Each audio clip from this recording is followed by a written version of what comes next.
Martin Matt here, and in this video we're going to add a shape in the background behind our images and text to make it really stand out. A nice simple one, this one. First thing I need to do is I need to create a new layer. So I click on my Add New Layer button. I need to make sure that that layer is underneath the text. So I drag it down, make sure that it is underneath the text. There we go. Now, the tool we're going to use to create the background layer is over in the toolbox here, our rectangle tool. So I click to select our rectangle tool. Okay, I'm just going to go over onto the page, make sure I'm on the background, the layer that I want, and I'm just going to start off with a rectangle here. Now I want to tell Photoshop what I want to do with this rectangle, and I want to use it as a shape. So up in the options bar I click shape. Straight away the last color that I used was red, so it's filled it up with red automatically. I can use the edges and the corners to make it the size that I want. So I want it a little bit bigger than my text. I can use these blue and white blobs in each corner, and I can round off all the corners. Yep, I'm quite happy with that shape. There are other options that I can then do as far as the look of it. So let's have a look over here. Okay.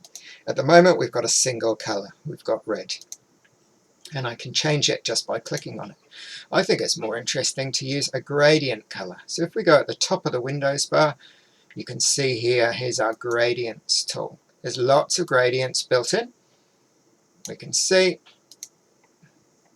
and so I'm just going to start off. I'm going to select a gradient. So now you see a gradient means it's changing from one color to another.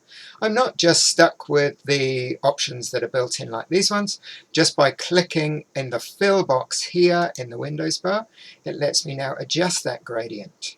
So I could add another color. So just by clicking under the bar, it's now created a new color. It's defaulted to white. I don't want white, so I'll double click on that tiny little box there, and I can say, right, I want a really deep blue color. So I'm dragging my mouse to get a lovely deep blue color there.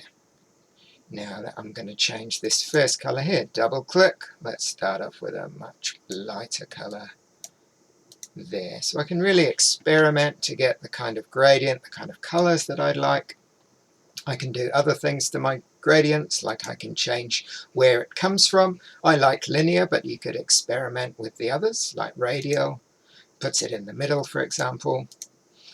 You could adjust the angle. Just by holding my mouse button, I'm adjusting the angle of it. You want to be careful with gradients, you don't go over the top because it can end up looking really cheesy. But that'll do for now. So I'm quite happy with that as my background shape.